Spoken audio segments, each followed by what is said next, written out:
I have some book mail. I know what it is, but I'm excited because, you know, it's different to see something on screen and then you have it in person.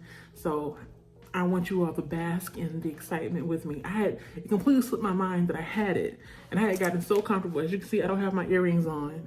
And I was like, wait, I'm supposed to do an unboxing or a book mail. So this is the book mail, and I am gonna show you all what it is. So the book that I have is from Lauren W. Roach. She also goes by the name The Bookie Babe on the internet. I'm not really sure what her Twitter, formerly known as X, name is. I don't have that committed to memory, but I will make sure that I put all her details down below. She has a Facebook, Twitter, she has a podcast. I'm pretty sure, did I already say Instagram? I'm not sure. But yes, Instagram as well. So I'll put down all those details down below. Her podcast is called Lauren's Library. I listen to it faithfully, and you should too. So go and check it out. I'm going to put all her links down below. Support over here at Reading Beyond the Book Cover. We are an ecosystem, okay? And we make sure that we support each other. So I already took out the book, and I also have a letter, but I'm going to read that separately because that's for my eyes only. But look at this packaging. It is so cute. I love the leopard print. I'm going to keep this. I'm not getting rid of it. I love it. So the book that I have in my hand is called The Memory Concierge by Lauren Roach. I have already started reading it. I think on chapter 9 or 10. But I hope to read and review this pretty soon. It's called The Memory Concierge by Lauren W. Roach. I'm going to cover my face with it so you can get a really good look at the book and see how beautiful it is. I love this color. I love how the plants are going through the letters and whatnot. Really pure, really pretty. I'm about to say beautiful. Very pretty and beautiful together. This is her debut novel, if I remember correctly. So I'm excited to be one of the readers. Oh, I forgot, it is signed. Signed copy. Oh my God. Signed copy. Oh, I'm not gonna let you see what she said to me, but look how it's signed. Oh, sorry. Calm down. You know, this means so much to me to have a signed copy of a book. Oh my God. I'm trying to like calm down so I can like read the back of the book because I want to give you all the synopsis.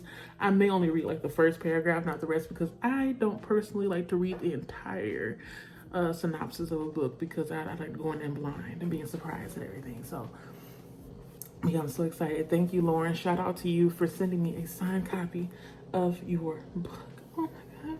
I want to read and review. I'm excited. So excited. I know I'm geeking out. I'm sorry. Let me stop. So I'm gonna read the back of the book. Hopefully it'll, you know, reel you in. Like I said, I'm enjoying the book so far. I know I'm gonna be sharing a couple of thug tears, so I'm prepared. But yes, so let me go on ahead and read a little bit for you. So it says, Henry and Clara's love story is nothing short of extraordinary. It all began decades earlier at a Halloween party, and from that moment on, they've been inseparable. One day, their world is shaken by a devastating diagnosis, Alzheimer's disease. As cherished memories gradually slip away, they find themselves desperately clinging to the life they worked so hard to create. Amidst these challenges, Henry stumbles upon whispers of a phenomenon that promises to restore lost memories. How far will he go to preserve the world he and Clara have built? I want to stop there, but I'm gonna keep going because, you know, it's not gonna hurt. So we're gonna here I go, breaking my own rules. So continue on with the synopsis. Meanwhile, in a parallel struggle, we meet Anaya, or is it Anya? Let me know, Lauren, okay? If you're watching this, correct me if I'm wrong. So I'm gonna call her Anaya. A devoted daughter determined to care for her own ailing father.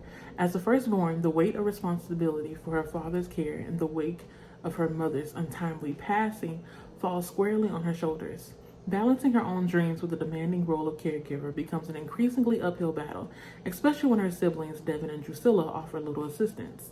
As their father's health continues to decline, the overwhelming feeling of trying to juggle it all threatens to permanently damage Anaya's relationship with her siblings. Her resilience and patience are pushed to the limit. inching her closer and closer to her breaking point. Lauren W. Roach has a master's in criminal justice. Educated, you hear me? She has a master's in criminal justice from East Carolina University. She grew up in North Carolina, where she currently resides with her husband. So she's married. And the memory, here I am. I'm over here trying to like shout out, and I'm tripping over words. I swear I can speak English. The Memory Concierge is her first novel. So I am really excited about this book. I want to get you excited as well. Go on ahead and get you a copy of The Memory Concierge by Lauren W. Roach. Like I said, I'm already maybe like a little bit, I want to say 26% into the book. So hopefully I can finish it by the end of this week and then go ahead and review it. And I'm enjoying it so far. So I am trusting that the rest of the book is going to be equally enjoyable, and that is why I am encouraging you all to go out, support the author, independent publisher, being that she's publishing her own book. So she's like a one-woman show over here. She's doing everything. She's writing and she's publishing. She's doing it all. She's doing it all. Let you see right there. Zoom in on her, not me. Beautiful, beautiful young lady. And yeah, I don't know what else to say. I'm just really excited. So I'm gonna let you all go because I've been talking for 7 minutes, and I'm pretty sure I'm like a babbling brook. I just keep going. But I am excited. I'm so appreciative of this signed copy, and I love having the physical copy in my hands. I have to do this one time. Woo! I love paperback books, and that is that on that. So I'll see you all in the next clip. Bye.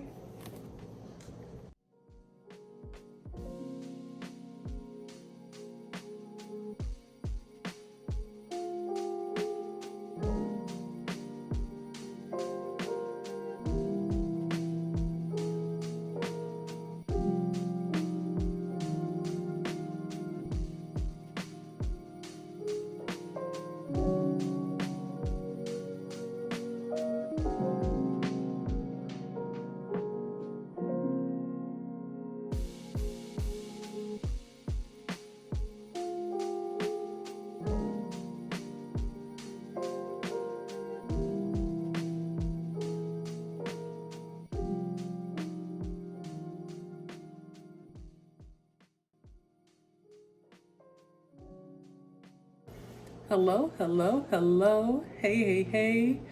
Come on in and get comfortable. Welcome back to my channel, Jaleesa Reading Beyond the Book Cover, where we stay reading beyond the book's cover. My name is Jaleesa. Welcome if it's your first time, and welcome back if you're returning. I apologize in advance if you hear any coughing. My husband has allergies, so you may hear him cough every now and then. But we're gonna just jump on ahead into the video. This is going to be a book review for a book that I received in November of last year by a debut author, Lauren W. Roach, and the book is called The Memory Concierge. I already did my blog post, which I will be referring to every now and then as I talk about my thoughts, because I have so many. I didn't realize I had so many until I sat down and started typing, but yes, I have a review already. It's going to be going up tomorrow, which is February the 3rd, at around 9:00 p.m. I have it scheduled for then. So if you want more comprehensive thoughts, like I always say, you can go and check it out there. But you want to do both, that's even better. You can watch me and read what I had to say as well. But instead of going too much into detail as far as like everything that the book is about, I'm gonna just give you a rundown of what I put in my blog post, and then like a little bit about what is built on as far as the story goes. So The Memory Concierge is around 300 and something pages, and I wasn't really sure how to classify it because it's like a mashup of several different things. In my review, I said it's a character study of sorts, especially if you zoom out and you think about each character by themselves, it's a character study, and then when they're together, it's a character study. But as far as subjects and genres, it's a mashup of several things. There's a mystery involved, there's magical realism, there's sociology. We're talking about familial relationships between parents, partners, and siblings, as well as friendships as well. So there's a lot going on, but it all comes together to build a beautiful story that I I hate saying this, but at the same time it's like, Jaleesa, that's who you are. It did make me cry. I do mention in my review that, I had stinking eyes and it did make me cry. So get ready to have your tissue out. If you're sensitive like I am, or not necessarily sensitive, but if you're an empath and you feel what other people are feeling just by looking or, reading or listening to something, have your tissue ready. But to let you all know what the book is about for the most part, because I'm not going to tell you everything, because if I did, then what's the point of you reading it? The Memory Concierge is about a couple, Henry and Clara. Henry and Clara meet in the most cute way. I guess I can kind of tell you here, but I really feel like it's something that you should just go in not knowing, but it's on the back of the book, so I'm going to just say it. So they meet at a Halloween party. Now, funny thing is, he came there with a girlfriend of his, and he knew that he wanted to break up with his girlfriend because I guess for the longest time he wasn't feeling it, and then the only reason why he was staying with her is because she had been, down on her luck. But while they're at this Halloween party, he notices that she walks away with some other guy, I think that she works with or something, and he doesn't even care. He's just kind of like, whatever. She goes upstairs, hides off to do whatever she's doing, and he notices Clara across the room, or I think she was like walking into the room. They were in the kitchen or something like that, and Clara is dressed as I think a menstrual pad, if I remember correctly. Anyhow, that sparks a conversation. They start talking to each other, and before you know it, things happen and they end up being together. And based on my experience of reading the book, I explained it in my review as well. Because of the characterization, which is done really well in this book, I felt like I was Henry. I felt like I was in love with Clara. And that's one thing that I think I forgot to mention, that even though Clara is in the book, I don't really feel like I got to know her that well, but still through Henry's eyes, I felt like I loved her. So it's interesting how I don't know her that well, but I loved her. So that just goes to show how well the characterization is. So they meet each other, they get married, they have 3 children. Clara becomes a doctor. I do not remember what Henry does, but he works really hard at whatever he does. And that comes up as well in the book. There are a lot of things that are mentioned in regards to, in particular, like Black fathers, I guess. It's common for them to not necessarily neglect their children, but what I mean by neglect is like emotionally neglect them. They're so busy working and trying to provide that they forget the other component of being a parent, which is to be emotionally available. But through time, I think, I'm just speaking from my experience, you think about different things that you went through when you were younger, and you know that your parents are working hard to take care of you. But there are little moments in between that you can say, you know what, daddy or mama showed up for this, that, and other. Like, they maybe were busy all the time, but they were there. So that happens in the book. Especially when Henry starts thinking about his children and how they're going to most likely deal with something that shakes the entire family, which is Claire being diagnosed with Alzheimer's. So he's not really sure how to act with it. He tries to pretend that it's never happened at all. But the more and more he tries to pretend, the more difficult it becomes to deal with it, because essentially he feels like, okay, well, I can't really bother my children because they're busy doing whatever they need to do with their own lives. And I need to just basically bear this burden on my own. But one of his coworkers, or his supervisor rather, mentions this memory concierge that's able to give back memories.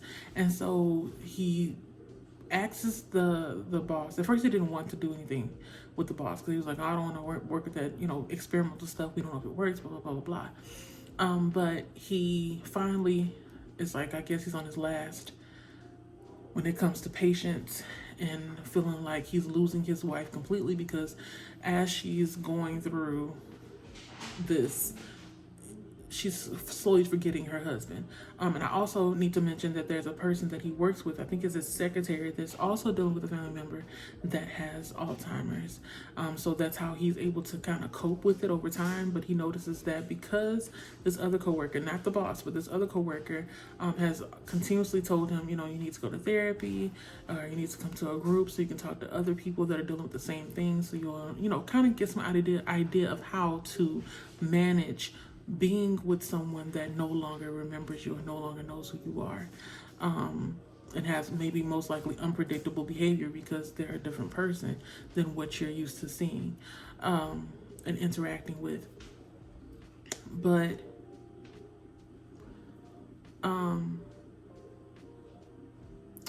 yeah, that happens, and then finally he says, you know what do you want? I'll pay you. And he's talking to the supervisor, let me know where the memory concierge is. So the boss says, okay, well, this is where it is. So he goes to this abandoned building and things go down. Okay, so I'm going to stop there because if I keep going, I'm going to tell too much. But I really, really enjoyed this story for it making me really stop and think about my position when it comes to my family. In this book, there are several relationships that you need to pay attention to, and then also not necessarily pay attention to, but like pay attention to it in the sense of how does it relate to you. That's how I'm gonna say it, because there was oftentimes when I was talking to myself while reading the book, I was wondering, okay, well, why is it that when it comes to spouses, why is it that spouses with children, why, and older children, why are they afraid to ask their children for help when something happens? That I'm dealing with that now with my family members. Well, not family members, but my mother and father. So particularly my father. Take the day, rewind, both of them. I don't like calling them out like that, but I'm gonna call them out. And I'm pretty sure anybody who's watching this can relate, especially if you have older parents. But they never want to bother me or my sisters at all. And I have to always keep telling them it's frustrating when they wait to the last minute to ask us for help, because anything that they need, it could have been done, so many days or so many weeks ago. And they always have the same excuse or the same response, which is, well, you're married and, I know you're busy. Or like when it comes to my younger sister, well, we know you're busy with your business and stuff and we don't want to bother you. Or sometimes it's just simply put, they'll just say, I don't want to bother you. That's it. And I have to always kind of like put it into perspective that, like, how would it seem that when we were children and we wanted something to eat, or we needed clothes, or we needed some school supplies, or we just needed to go anywhere, how would it feel to them if we said, well, we were afraid to ask you because we were afraid you were too busy? No, that's what our parents are for, and that's what we're here for. We're here to support each other. And that's another thing that I wanted to mention before I forget, that the key takeaway from this book, if anything, is that family shows up. That is the most important thing that I took away from this book, that family shows up. And I'm taking that to heart because I know that me being a middle child, and this is something that I do mention inside of my blog post, as a middle child, sometimes I feel like I'm just there. It's hard to explain unless you are one, but I'm a middle child. And I know that my parents love me, but sometimes it just feels like, okay, well, the baby gets more attention, or the older sister gets more attention, and I'm just there. I could be wrong, but that's my perspective. That's what it was like when I was younger. Now, not like that. We're all seen as a unit, right? Well, at least to me. But sometimes you always wonder whether or not the younger and older sister, in my case, younger and older siblings, can relate to you at all when you're feeling a certain kind of way, when it comes to treatment or not treatment, like being on the know or in the know about things. Because, for example, my older sister and young sister usually know more about what's going on with my parents before I do. Now, that's been changed over time because I guess they thought that I was too busy. But I have to always say I'm not too busy to know what's going on. If I can't help, I'm there. So I have to communicate that to them. And that's one of the things that's highlighted in this book as well. Communication is important. Especially you want your family to show up for each other. You have to talk. You have to open your mouth. If you don't say anything, nothing will happen. You know what I'm saying? But I can go on and on about this book. I really, really enjoyed it. I enjoyed it so much so that I think I wrote maybe over 1,000 words. It's almost like a really long stream of consciousness kind of going on here. Like, oh, I felt like this and I feel like that. There's so much to say. I don't want to regurgitate everything that I said there, but I will say that I enjoyed the meet cute. So I enjoyed the way that they met each other, Henry and Clara, as well as other relationships in the book. I enjoyed understanding and finding out the machinations or the existence and the inner workings of the memory concierge. I enjoyed seeing how Like how do I explain this? How Lauren made a story frustrating but good. So like frustrating in the sense that the whole time you're wondering like, why won't anybody talk to each other, and why won't, this person ask about this, and why do they feel like that? She made it where even though the characters were doing things that irritated me, I knew that I couldn't even judge them because there was no way that I would be able to say what I would do because I've never experienced it. So it's almost that it's the same as that phrase, never say never. I take back anything I say in regards to how to deal with somebody with Alzheimer's, as well as anosognosia. That's another disease that came with this. So hand in hand, and it's funny because I say anosognosia and I thought that was the Bruce Willis disease, which is aphasia, but it's all in the same realm as far as brain disorders and neurological conditions. But yeah, dealing with that, I've never dealt with it directly, but I did have my grandfather on my father's side, my paternal grandfather. He had Alzheimer's, and because I was 13 years old when he passed away, before that I didn't really have too close a relationship with him. Like I remember some things about him, but not enough to be like, oh my God, that was somebody that I grew up with and I was close to them. I wasn't close, but I am familiar or was familiar with my grandfather growing up, or my big daddy, as I call him. I didn't call him grandfather, I call him big daddy. But I remember like when he had fallen, before they had disconnected they took him off life support, because I remember correctly, he either fell down some steps and broke his hip, hit his head, something like that. Like, again, remember I was young. But I remember going into my closet and just crying because there's nothing I can do, right? So I'm already 13, I'm frustrated, I don't know what to do, in the sense of like, how can I grow close to somebody that doesn't even know me? You know what I mean? So yeah, it's hard. Alzheimer's is and dementia, terrible things, because the people that you grew up loving and knowing, you still love them and you still know them, but they don't know you and they may not love you anymore because they cannot remember you. And that hurts. It makes it hard to deal with them because you're not really sure how they're going to act, and you don't want to continuously push. That's another thing I forgot to mention in my review. There's a part in the book where one of the characters is trying to push the person, Clara, with Alzheimer's, to remember something, and she gets upset. So you don't want to push the person to try to remember something because it may make them act volatile. So you can tell that this book has been thoroughly researched as far as the diseases that are in the book. So Alzheimer's, as well as, and I need to look at the word again, anosognosia. Anosognosia? That is a hard word to say. Yes, you can tell it's thoroughly researched. I'm gonna go down to see what part that I maybe forgot to talk about. I think I already talked about the siblings and stuff, the relationships. Oh, you know what? I'm going all over the place. I'm gonna mention this before I forget. So maybe this is like questions that need answers, because I'm pretty sure some of you have siblings and some of you may not.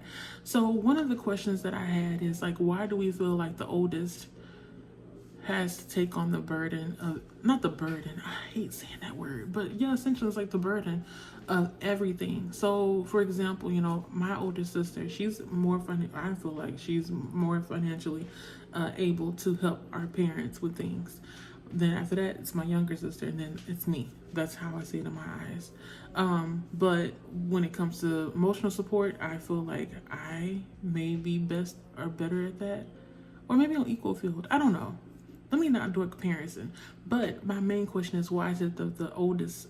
Why is the oldest always the go-to first for everything? And then after that, it's like the youngest one is the one that people don't think that can handle what the oldest does, but then it's surprising what the youngest can do that. But then the middle child is like overlooked, and it's like the last resort when it comes to bringing them in, and they're allowed to just basically ignore it all. So those are the kind of questions that I had surrounding these siblings in the book.